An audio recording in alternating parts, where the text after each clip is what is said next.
Olá, estamos iniciando mais um programa da Fentech Brasil.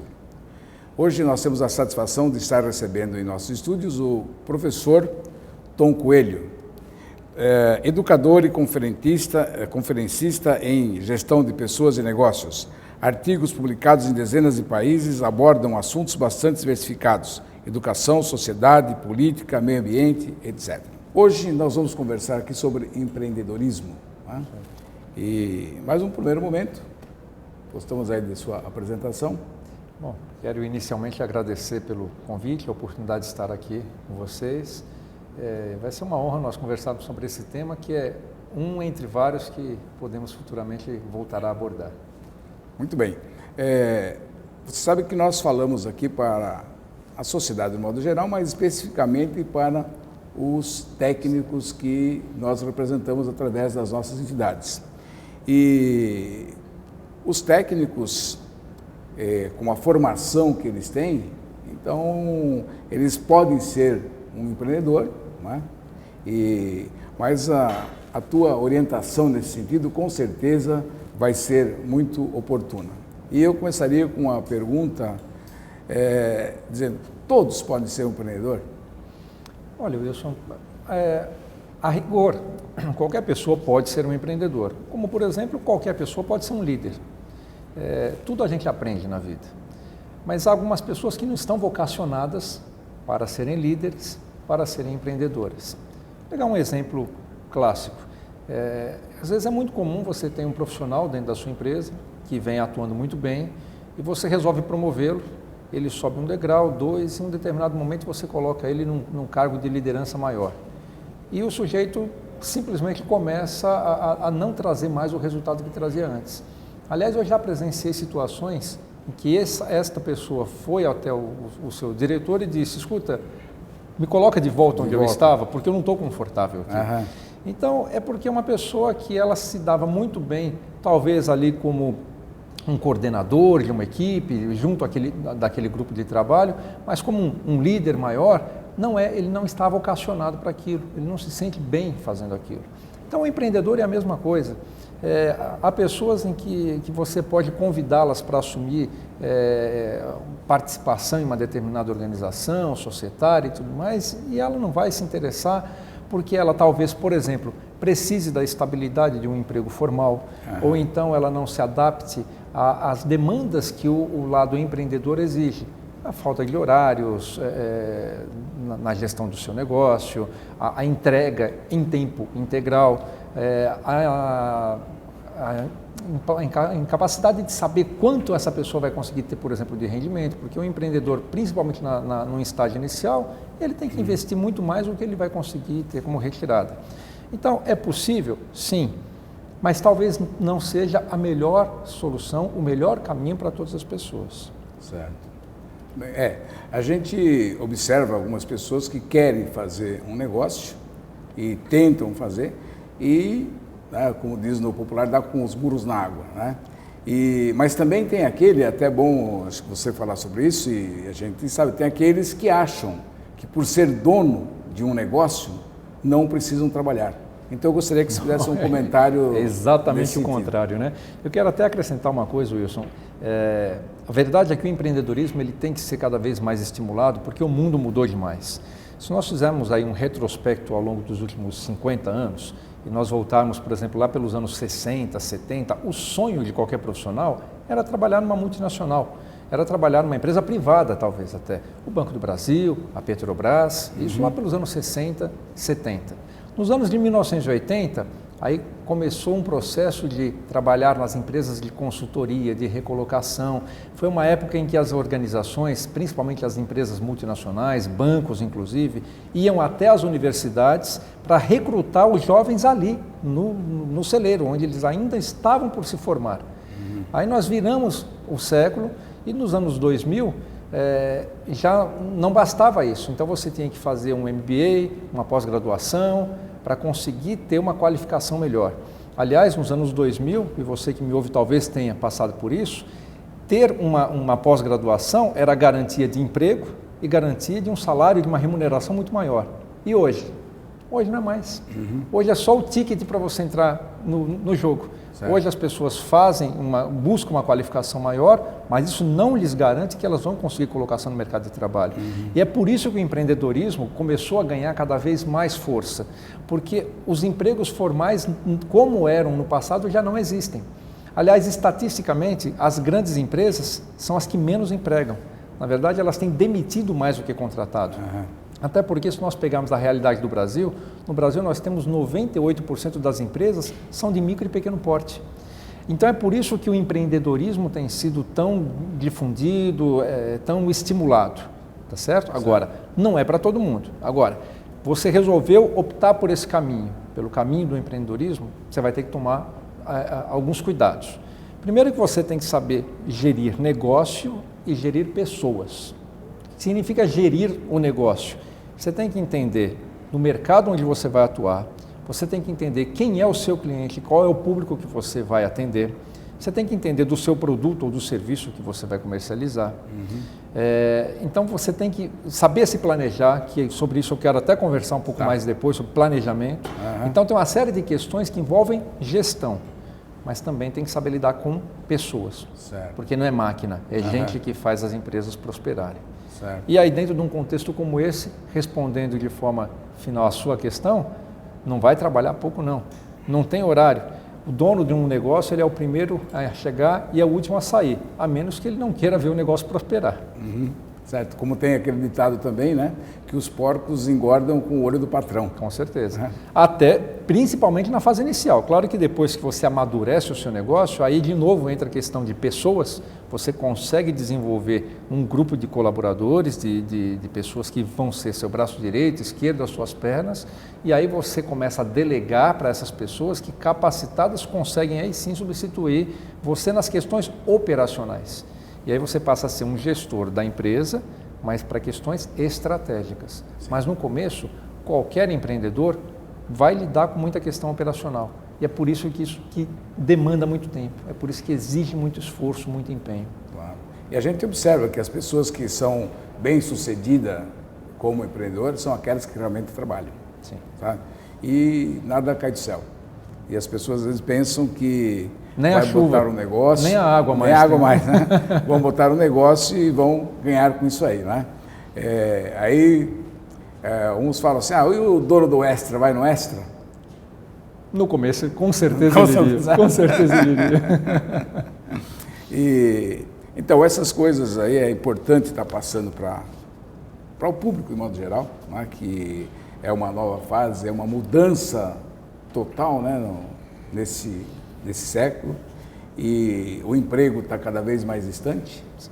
Então, realmente é bom nós orientarmos, né, esses jovens como eles vão seguir. Muito bem, vamos para um intervalo e voltamos a seguir.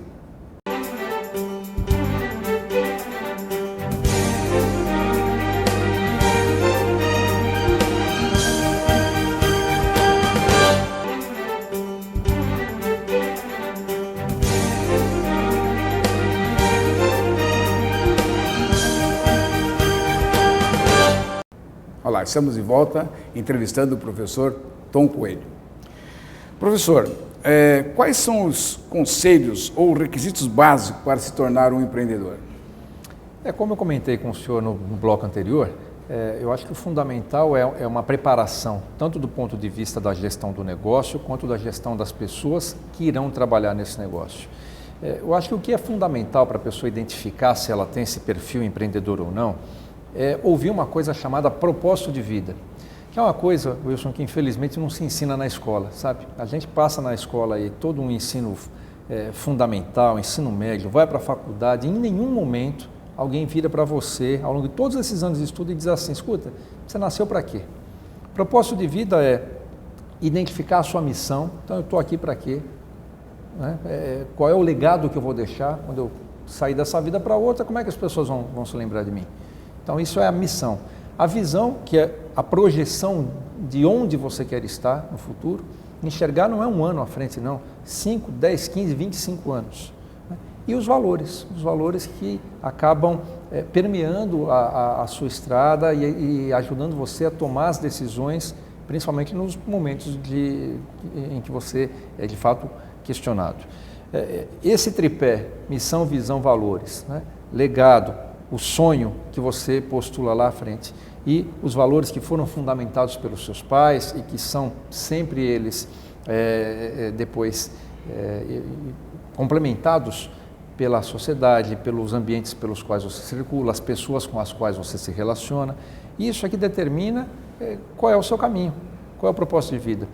Isso é uma coisa tão significativa. Eu quero contar uma história pessoal para você, Wilson. Olha, eu, quando jovem, eu achei que eu ia ser engenheiro, queria fazer engenharia. Aí prestei concurso para a escola técnica, depois eu pensava em fazer uma faculdade de engenharia, mas aí eu mudei de escola e comecei a ter aula com professores da área de humanas, história, geografia, língua portuguesa e tudo mais, e eu comecei a me identificar com aquilo. Eu cheguei a passar no concurso lá para a escola técnica, mas falei, não quero mais, agora eu quero ir para outra área. Só que eu sou fruto da inflação, eu sou filhote da inflação. Então eu vivi naquele tempo que no país a inflação era de 3% ao dia. E quando eu fui prestar vestibular, eu escolhi o curso de economia. Foi o maior erro que eu cometi na minha vida hoje. Maior erro. E sabe por que eu escolhi o curso de economia? Porque eu vi a Zélia Cardoso de Mello com uma canetada deixar todo mundo com 50 cruzeiros no bolso. Falei, puxa, isso aqui é poder, né? Eu quero um dia ser poderoso assim também. Então vou ser ministro da Fazenda um dia. No meu primeiro dia de aula na Faculdade de Economia da USP, na minha turma, com 50 alunos, tinha mais 3 querendo ser ministro da Fazenda também. Né?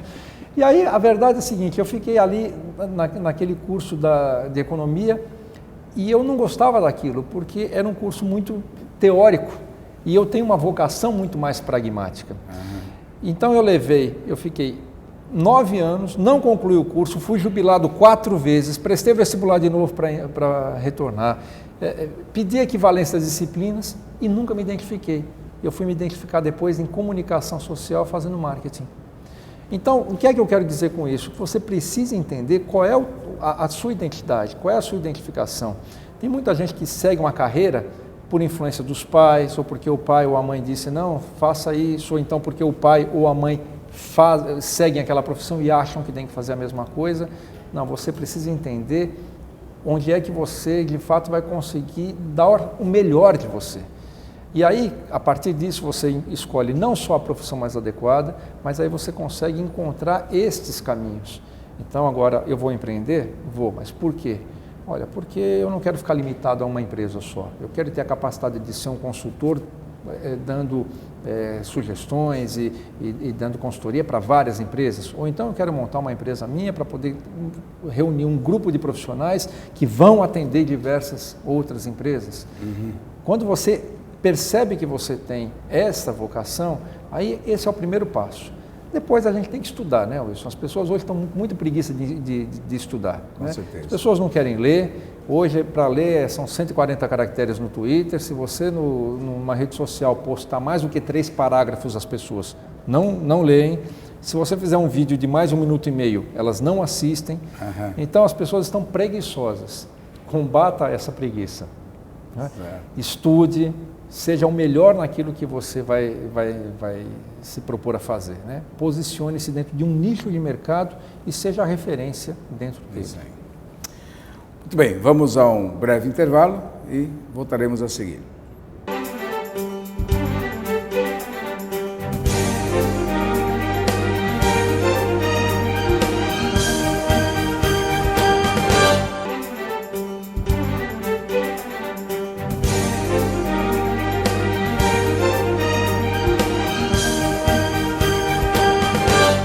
Retornamos com a entrevista com o professor Tom Coelho. Professor, falamos em empreendedorismo, então nós gostaríamos que o senhor explanasse como deve agir uma pessoa, um profissional, ou um desses que estão nos assistindo, né? Como é que ele deve agir para que ele consiga constituir legalmente a sua empresa ou algo parecido? Perfeito. Bom, presidente, olha, para você que nos ouve agora, se você tomou essa decisão de empreender, primeiro passo, você tem que cuidar das questões burocráticas. Então, procure um bom escritório de contabilidade, alguém que possa, de fato, lhe auxiliar nos trâmites iniciais, inclusive para ver qual é o formato de empresa que você vai constituir. Você pode começar como um microempreendedor individual, por exemplo, que vai ter uma carga tributária bem baixa, e na medida em que o seu negócio vai evoluindo, você também vai ampliando as características do seu negócio. Eu quero deixar para você que pretende empreender 3 alertas. Primeiro deles, nós estamos num país em que a carga tributária, você sabe, é elevadíssima. A gente está falando de uma carga tributária média de 37% do PIB. Então, antes de empreender, avalie muito bem isso, porque esse é o maior obstáculo que qualquer empresa, qualquer empresário tem hoje, é a carga tributária. O segundo é a burocracia. Né? Nada é simples, até mesmo o tributo chamado simples não tem nada de simples. Né? Você sabe que, contando uma passagem que não é pessoal, porque isso vale para qualquer empresário, nós temos 5.570 municípios no país. E há situações em que eu emito uma nota fiscal pela minha empresa e que se eu não fizer um cadastro da minha empresa naquele município, eles vão me reter o ISS lá e eu vou ter que recolher o ISS no município sede. Então eu sou bitributado. Certo. E isso é o simples. Então imagine o tributo que não é simples. Então esse é o segundo cuidado que você tem que ter, a burocracia. E o terceiro é a desqualificação da mão de obra. Que infelizmente, Wilson, se você que nos ouve vai trabalhar sozinho, muito bem, a qualificação é sua. Mas claro, para que você possa expandir, você vai ter que contratar pessoas. E hoje está muito difícil, porque a mão de obra de hoje que chega ao mercado, ela é desqualificada, porque o nosso país fez uma opção não pela qualidade do ensino, mas pela quantidade. Então nós vamos, a médio prazo, extinguir o analfabetismo formal, só que o analfabetismo funcional ele se está crescendo de forma exponencial. Então você vai ter dificuldades para compor uma mão de obra que de fato possa ajudá-lo a impulsionar o seu negócio. É importante falar dessa carga tributária, porque o que nós observamos até no nosso meio, algumas empresas que incentivam o empregado a ser uma pessoa jurídica. Perfeito. E vir trabalhar na empresa. E então ele fica todo entusiasmado, sabe? Olha, me convidou, eu vou ter meu negócio próprio, tá? E vou ganhar X. Só que ele esquece que ele, como empregado, ele tinha férias, ele tinha 13º, então ele pode no primeiro momento achar que ele está ganhando, vai ganhar muito bem, mas no decorrer do período ele vai observar. Eu gostaria que você fizesse um comentário em cima disso aí, que tem muitas pessoas que fazem esse tipo de negócio incentivada pela própria empresa, inclusive. Bom, se essa for uma imposição da empresa, vai ter que se ajustar, né? Porque às vezes pode não ser uma imposição, pode ser uma sugestão. Né? Olha, doutor Wilson, eu gostaria de abrir a sua própria empresa e aí eu vou aumentar o seu salário. Claro, por quê? Porque não tem todo o encargo trabalhista, né? E aí isso está sendo uma sugestão. Nesse caso, cabe a você analisar se será proveitoso para você, em função disso que o senhor acabou de colocar. Né? Quais são os ônus que você terá ao abrir a empresa, depois você tem a contabilidade dessa empresa, você tem a tributação em cima da nota que será emitida para receber os seus proventos, então tem que fazer a conta. Né? Esse é a grande dica. Tá? Exatamente.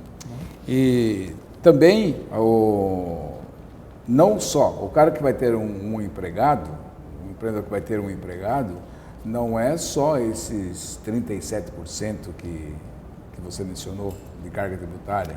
Sim. O empregado tem um custo bem maior, praticamente o dobro do que ele recebe. Né? Perfeito. Então, eu acho que também seria bom dar uma orientação nesse sentido. À medida em que o seu negócio for evoluindo e você contratar mais pessoas, então lembre-se que não é só o salário nominal, você tem o salário nominal, você tem férias, 13º, fundo de garantia, o INSS, despesa com vale transporte, vale alimentação, vai ter que pagar um plano de saúde, por aí vai. Quer dizer, é o número que o senhor colocou, que é um número base que se usa no Brasil para arredondar as contas.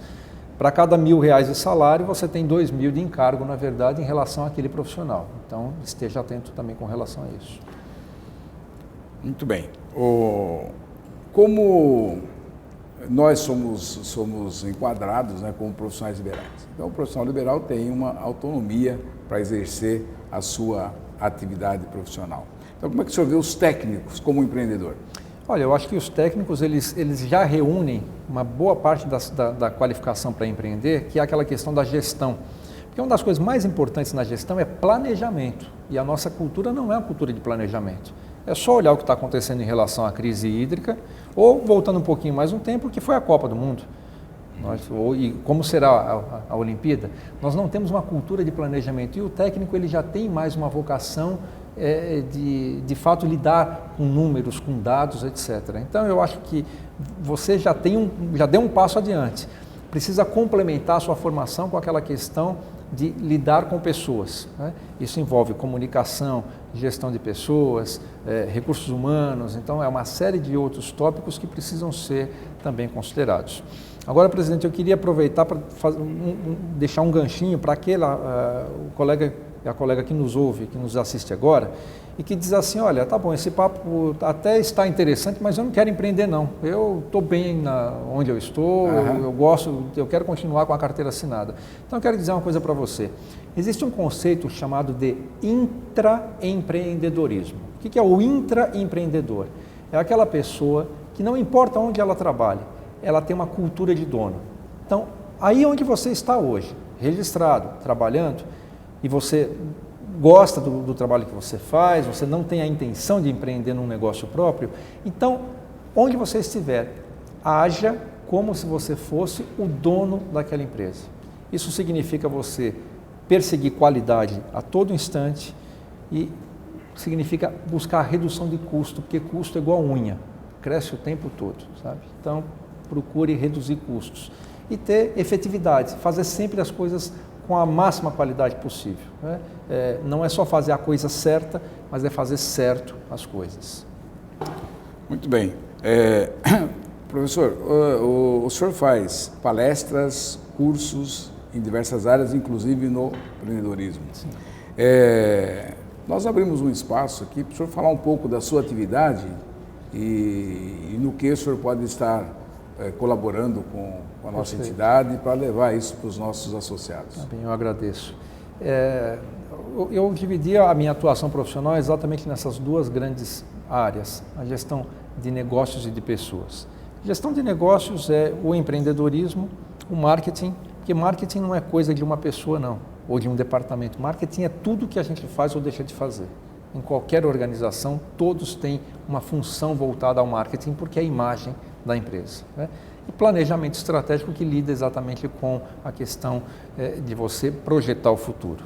Na parte de gestão de pessoas, eu lido com qualidade de vida, que eu tenho um conceito chamado de 7 vidas, sobre o qual um dia terei muito prazer em nós conversarmos aqui, vai falar sobre qualidade de vida de cada uma das pessoas, e segurança no trabalho, porque eu fiz um mestrado nessa área e é uma área que eu tenho lidado bastante nas CIPATs das empresas, com o foco no comportamento seguro, buscar o zero acidente.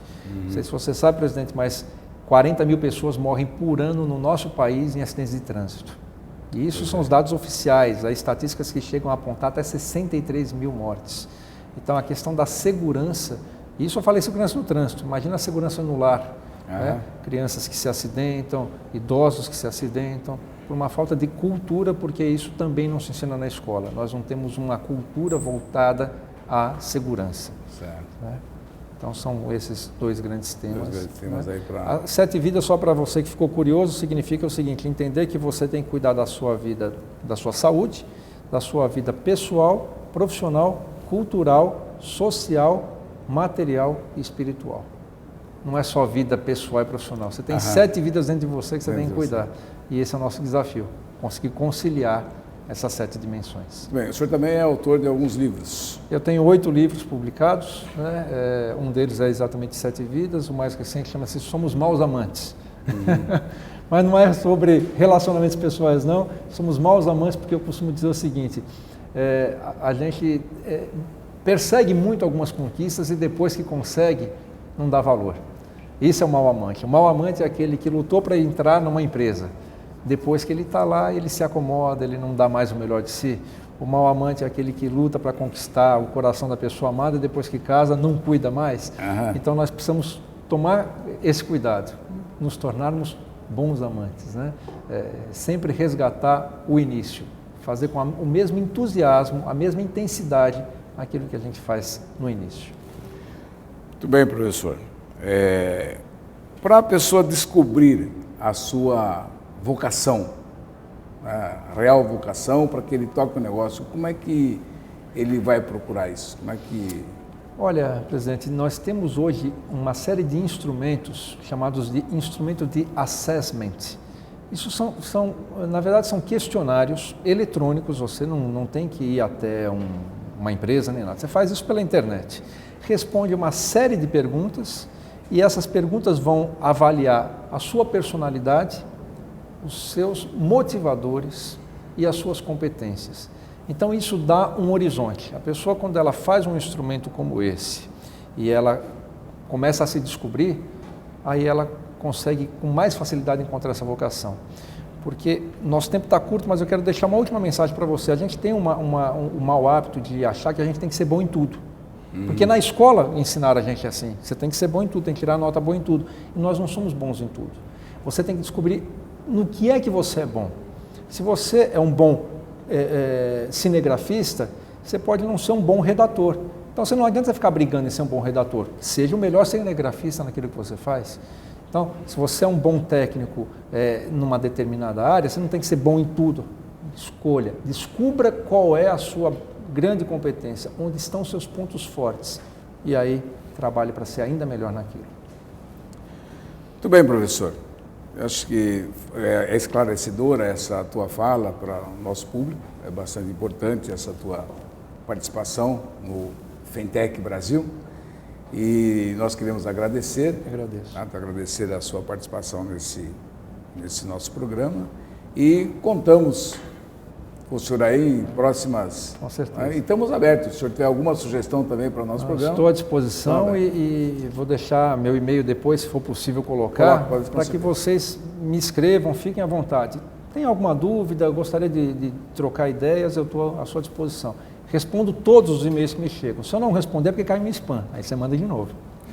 Ok, muito obrigado. Tá bom, presidente? Eu que agradeço.